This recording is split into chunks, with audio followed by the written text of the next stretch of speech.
AM 560. The Answer. By the way, there's no question that this butter-handed trust fund pansy's going to win. He's got that dog's ass Jan Schakowsky support and all the crooked morons, the self-loathing scourge that make money off this mafia. Believe me, they make money off this mafia, just like his grandpappy, his pappy, and every other scoundrel labor extortion mafia out there. Like the guy from yesterday, what was his name? Pat, Paul, doesn't matter.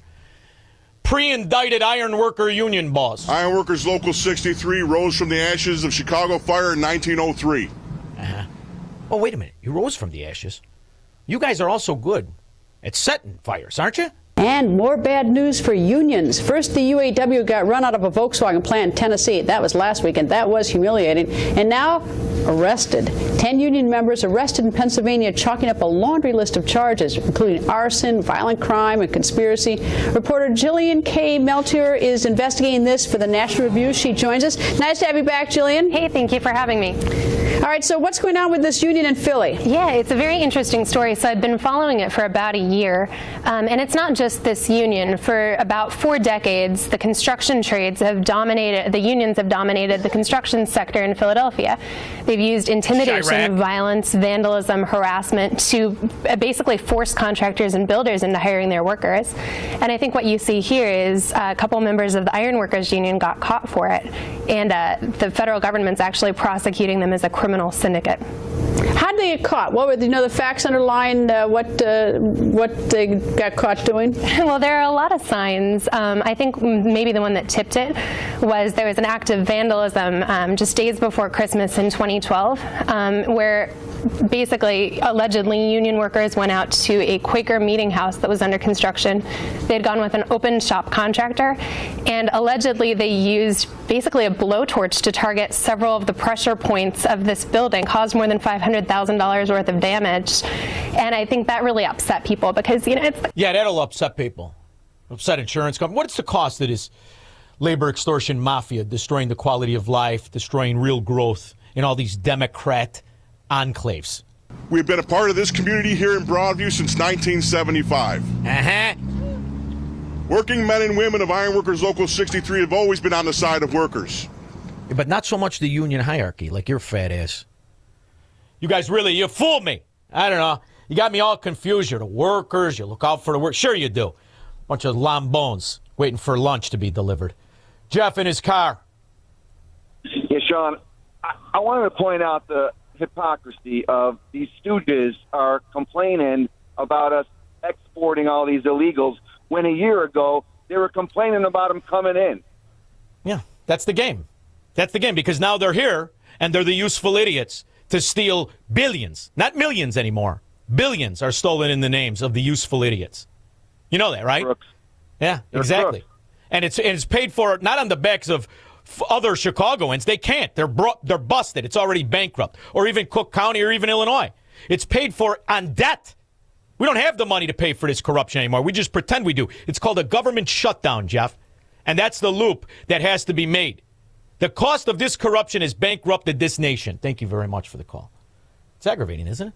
Sure is. But then again, it's all a racket. Everybody knows it's a racket. Yes, it's definitely a nightmare. These people are being exploited. When I first got, word on Dreams for Change, it was actually a tip on illegals being there, and or Tent City rather. And so I thought I'm going to go check it out. And then it opened up the door to doing a point in time count there. When I was getting ready to do that, the participants were told that if they don't clean their stuff up, that they will be exited immediately. So as soon as someone comes, they have to, paint a pretty picture of what it looks like so that they think there's nothing wrong. Just like at that 15-year celebration, as long as it's the Potemkin Village. Oh, we're fighting for the homeless. They don't let the homeless leave. They make money day and night on the homeless. Tim, Arlington Heights. Hey, Sean, how you doing? Good, babe. Good. Are you talking about, I was listening to you. Yeah. And back in 77, I went down to the board and became a runner.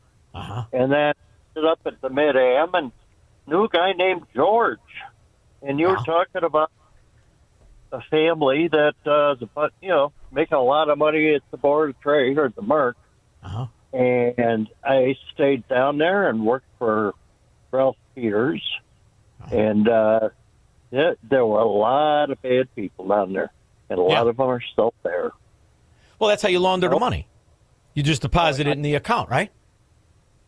Oh, you lose it in one, you put cash in to make your margins, and the other side of the trade comes out clean. Yeah.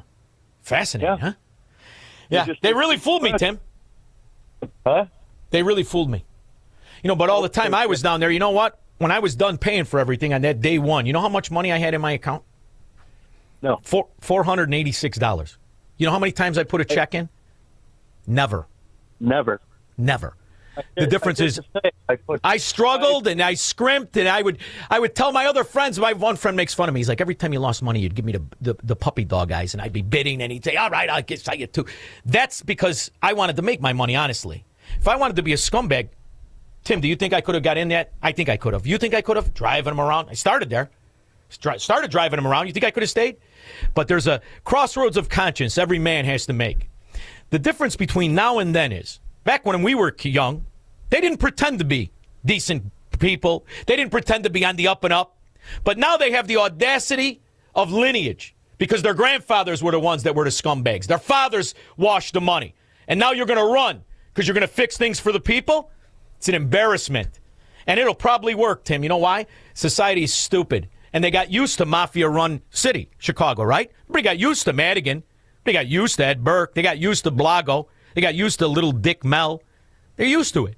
But that bankrupts the nation, babe. Thank you for the call. 312-642-5600. He's Sean Thompson. Hello, Mr. Thompson. And this is the Sean Thompson Show on AM 560. The Answer.